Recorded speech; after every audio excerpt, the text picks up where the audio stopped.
विधानसभा का महासंग्राम। नमस्कार, मैं ओम प्रकाश नाजवानी। आप देख रहे हैं आगाज की आवाज।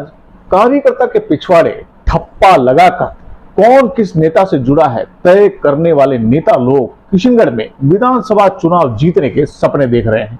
चुनावी समय पूर्व पार्टी से जुड़े दायित्ववान और भाजपा के कार्यकर्ता जमीनी स्तर पर अपना पसीना बहाकर तपती धूप, सर्दी, तेज बारिश में भी भाजपा का जुनून लिए पार्टी प्रत्याशी को जिताने के लिए पूरी ताकत झोंक देते हैं। लेकिन कार्यकर्ताओं को मिलता क्या है? बाबा जी का ठुल्लू।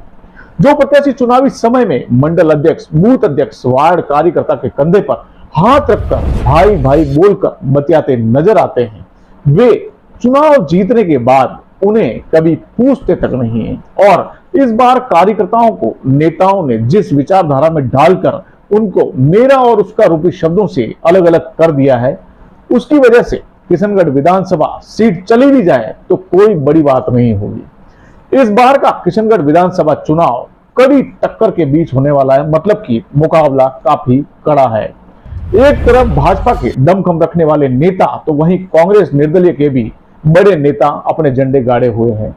घर में फूट हो तो उसका फायदा विपक्षी को मिलना संभावित है और पिछला विधानसभा चुनाव परिणाम इस बात का साक्षी भी रहा है। किशनगढ़ में चर्चा जोरों पर है कि इस बार किशनगढ़ विधानसभा चुनाव में जीत हासिल कर भाजपा का चेहरा स्थापित होगा।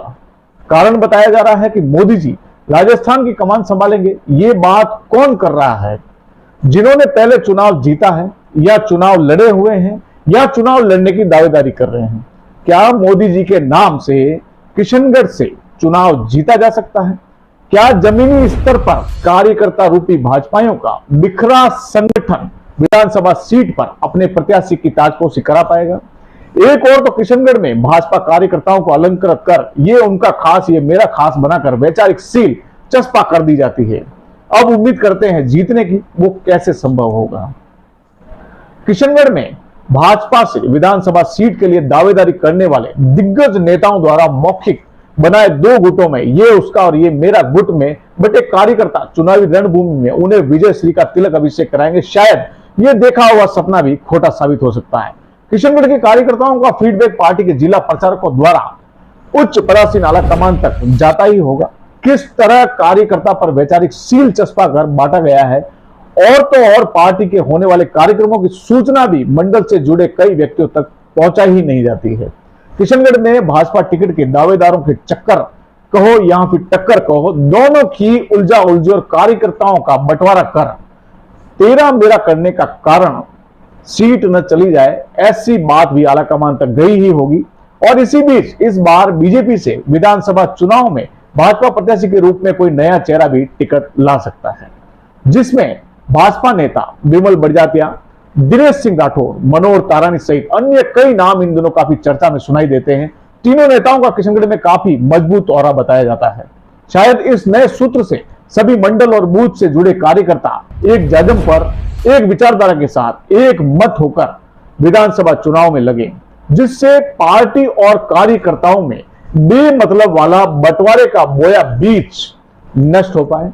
पिछली बार विधानसभा चुनाव में भाजपा प्रत्याशी की हार का कारण जिसने सबसे ज्यादा प्रभावित किया वो था बीजेपी के सीनियर लीडर का साथ न लगना और सिटी से सिर्फ 10% वोट का मिलना। चुनाव समय में टिकट लेने और सत्ता का सुख भोगने की लालसा में दिग्गज नेता लग जाते हैं अपने टक्कर के नेता और कार्यकर्ताओं की कार सेवा करने में। और कार सेवा भी किसकी? अपने ही पार्टी के नेता और मंडल पदाधिकारी और कार्यकर्ताओं की। सोचिए, अगर मोदी जी भी ये सोचते कि अमित शाह, राजनाथ सिंह, योगी और भी कई बड़े दिग्गज नाम है जो उनके समकक्ष खड़े होंगे और वे उन्हें दरकिनार करने में लगते, तो केंद्र में आज भारतीय जनता पार्टी की सरकार नहीं होती। लेकिन किशनगढ़ में हाल ऐसा है कि भाजपा से टिकट दावेदारों के भेदभावपूर्ण रवैये के बीच कार्यकर्ताओं का दम घुट सा गया है। मोदी नाम की प्राणवायु, मतलब मोदी के मन की बात जब भी अलग अलग नेताओं के साथ सुनी जाती है, तब भी भाजपा कार्यकर्ताओं को यह उस नेता के खेमे का आदमी कहकर दरकिनार कर दिया जाता है। अब सोचिए कि जमीनी स्तर पर भाजपा की जड़ों में खाद, पानी, ऑक्सीजन काम करने वाले कार्यकर्ता को किस तरह से भेदभाव रवैये से बांटा जा रहा है, तो वो पार्टी कैसे चलेगी, उसका प्रत्याशी चुनाव में कैसे जीत हासिल करेगा। चौपाल चर्चा के दौरान सुनने में आता है कि भाजपा का माहौल बहुत अच्छा है, बड़ी संख्या में कार्यकर्ता और सदस्य जुड़ रहे हैं और जाट वोटिंग बैंक पूरा एक तरफा है। शहर विधानसभा चुनाव में भाजपा का प्रत्याशी ही विजयी होगा। ये बातें भाजपाइयों की चौपाल पर होने वाली आम चर्चाओं में शुमार है। सुनने में तो भाजपाइयों के लिए ये खुशी वाली खबर साबित हो सकती है, लेकिन क्या ये माहौल आगामी चुनाव में देखने को मिलेगा? कहीं ये बात सपना न बनकर रह जाए।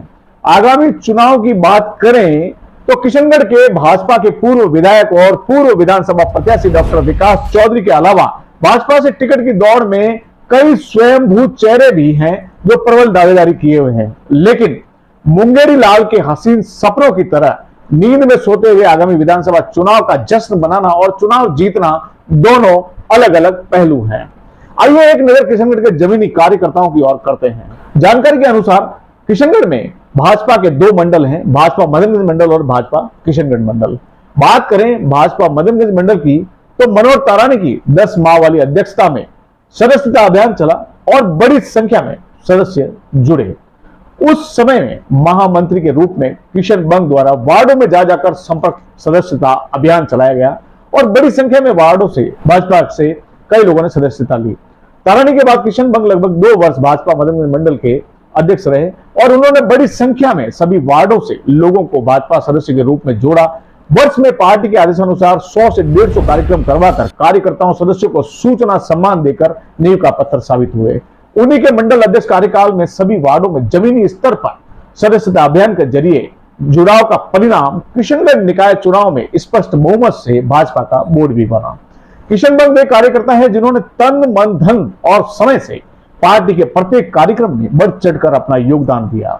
कोरोना समय में 3000 राशन किट सहित पीपी किट, मास्क, सैनिटाइजर बांटे और प्रवासी मजदूरों को निजी खर्च पर उनके घर भी पहुंचाया और आज किशनगढ़ के सभी वार्डों में कार्यकर्ताओं से उनका पारिवारिक रिश्ता सा बना हुआ है। उनकी टीम भी काफी मजबूत थी, जिसमें जगदीश सोनगरा, कमल जैन, पुनीत जैन जैसे हीरेनुमा कार्यकर्ता साथ थे। वैसे ही भाजपा किशनगढ़ मंडल में उसी समय के 2 वर्ष में अध्यक्ष रहे जयराम मालाकार ने भी भाजपा के वार्डों से ऐतिहासिक सदस्यता दी। जयराम मालाकार के नेतृत्व में उनकी मजबूत टीम, जिसमें भागचंद चौधरी, कैलाश रोकड़िया, विशंबर वैष्णव निकाय चुनाव में जीत के परचम फहराने में कारगर साबित हुए। परिणाम स्वरूप भाजपा का बोर्ड बना। जयराम मालाकार के मंडलीय कार्यकाल में विपक्ष की भूमिका निभाते हुए कई धरने प्रदर्शन भी किए गए। किशन बंग और जयराम मालाकार के मंडल अध्यक्ष बनने से पूर्व कार्यकाल में मंडल पदाधिकारी के रूप में किशन गोपाल दरगढ़, जुगल किशोर शर्मा का नाम भी बुलाया नहीं जा सकता है। आप सोचिए कि जब चुनाव आते हैं, कार्यकर्ताओं से जीत की उम्मीद के लिए प्रत्याशी जब झूठी हंसी और अभिवादन से मिलता है और साथ सहयोग की अपील करता है तो कार्यकर्ता क्या करेगा? लेकिन भाजपा विचारधारा से जुड़ा कार्यकर्ता बोलता है, हम जी जान लगा देंगे, आपको जीत दिलाकर रहेंगे। कार्यकर्ता के उस जोश के पीछे महज कारण भारतीय जनता पार्टी के प्रति उसका समर्पण भाव होता है, जिसे प्रत्याशी यूज एंड थ्रो समझकर कद्र नहीं करता है, जबकि जीत का सेहरा तो कार्यकर्ता के सिर ही बांधा जाना चाहिए। खैर, आगामी चुनाव में घर का भेदी लंका ढाए वाला माहौल न बने, इससे पहले विधानसभा चुनाव के सभी दावेदार एक जाजम पर कार्यकर्ताओं के साथ बैठे, कार्यकर्ताओं का सम्मान करें और चुनावी रणनीति बनाएं। स्वयं बात छोड़ें, पार्टी के प्रत्याशी की जीत कैसे हो उस पर विचार करें, तभी आगामी चुनाव में जीत के जश्न जो वो अभी नींदों में देख रहे हैं उसे हकीकत में बदल पाएंगे। आज के लिए बस इतना ही। आप देख रहे हैं आगाज की आवाज। मैं ओम प्रकाश नाजवानी। यदि आप हमारे चैनल पर नए हैं तो आप हमारे चैनल को लाइक करें, सब्सक्राइब करें, फॉलो करें, ताकि हमारे सभी आने वाले नए वीडियो सबसे पहले आप देख पाएं। बहुत बहुत धन्यवाद। जय हिंद, जय भारत।